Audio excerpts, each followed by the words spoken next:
Welcome to a new segment called Hot Take Tuesday, where I'm going to tell a bunch of people how they're very wrong about some things.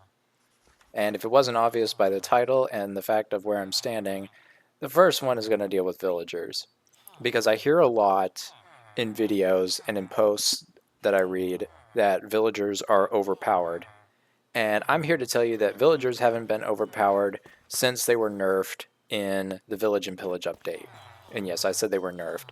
It used to be before then that you could infinitely trade with villagers. So, for example, if I had a ton of potatoes that were being harvested either manually or via a farm or something, I could just continuously trade with this farmer these potatoes and he would never run out. Now there's a limit to how much you could do this. So, for example, he'll buy pumpkins and melons, but he'll only buy up to 24 a day since the Village and Pillage update, which, it's fine, but that is nerfing them a little bit. They also nerfed them slightly more in 1.20, where now there's a limit to how low their trades will go. Now, obviously, you can use mods to overcome this. The Ungrateful Villagers mod is a great one that we're using so that I can get my glass trade down from 5, which was the minimum that it could go to, down to 1 now. But not everyone wants to use mods, and not everyone wants to have access to them. The other thing is just think about the amount of infrastructure it would take to set up a quote unquote OP villager setup. You would need to likely either manually capture every single one from a village and then transport them to wherever you're setting up your base, which is going to take a lot of time, even with the new lead mechanics and how boats interact and everything. That's still going to take a lot of time. An alternative is that you could use a villager breeder. Guess what? That also takes a lot of time. It is so painful to set up. In the newer versions, it's a little bit easier, but even still, it's a pain. So it takes a lot of time to do that. It takes a lot of time to set up an actual trading hall. In that, selecting the villagers that you use takes a lot of time. Because another thing that I don't see a lot of people talk about a whole lot is, like, let's take the librarian for example. So he has mending as his first enchantment. But when I first met this villager, I could only see the first two traits. I have no idea what I'm going to roll in the rest of this. Now, it turned out that the second book trade was actually good. It got Thorns 2, which is perfectly fine. But then the third book is like Breach 2. When am I ever going to use Breach 2? We look at our Fortune 3 guy here. So I knew what these two trades were, but then he only has one more book trade. Now, again, it is Sharpness 5, so that's good, but it could have been like Flame. And like, when am I going to need a bunch of Flame books? So you have absolutely no idea when you first get these villagers. You can lock in the first two trades. You're going to know what those are, but you're not going to know what anything is after that.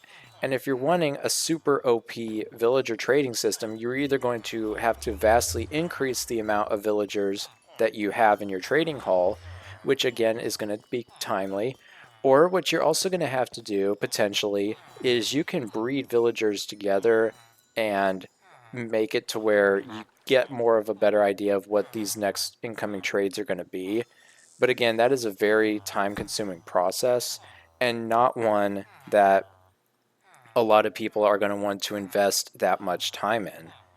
If you're investing that much time into this game mechanic, it's probably because you want to, because you enjoy the commerce aspect of it.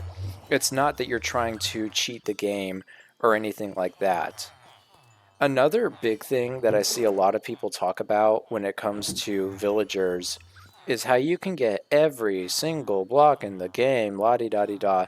That hasn't been true since the Nether update. Really, that hasn't even been true since the Village and Pillage update.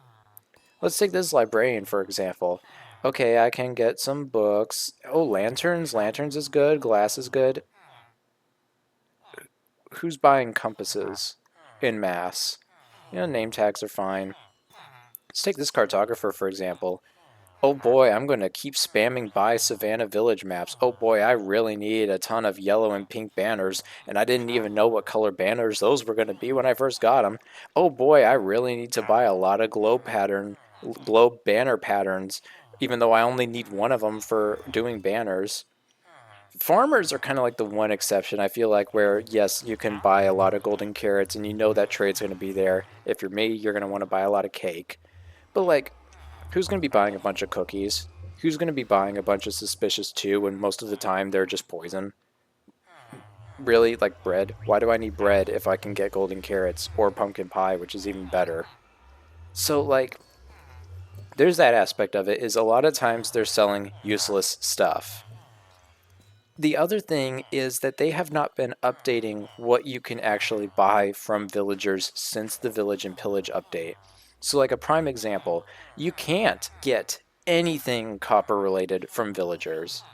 It doesn't matter what you do, they haven't updated that. And even though Mojang has been pushing for copper for so long, the villagers, you can't do anything, copper related with them. You can't buy anything, you can't sell anything. Same thing with the Nether update that happened in 1.16. Almost nothing of the new Nether stuff you can get. And you may say, well, maybe that doesn't really tie in with villagers that much. But with clerics, you could buy glowstone, and I forget, I think it was the mason that you can get quartz. Those are both Nether things, exclusively Nether things.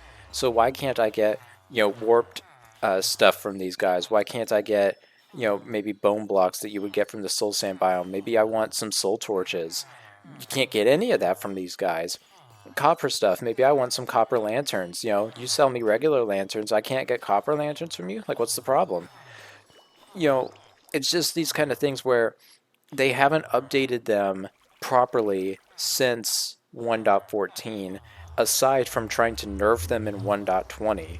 So I don't get the argument for villagers being super overpowered. They take a lot of time to set up if you really want to set them up properly and use them to their full potential.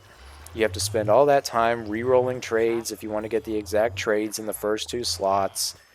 If the rest of the thing after that is garbage, then you're going to have to get another villager to do that. And you really only have access to limited good materials because they haven't been updating their trades since 1.14. So that is my hot take. I do not believe villagers are overpowered. They haven't been overpowered since 1.14 when they limited how many times you could trade with them in a day. So that's my thoughts on that. If you disagree or agree, let me know in the comments. But that is the first video for Hot Take Tuesday.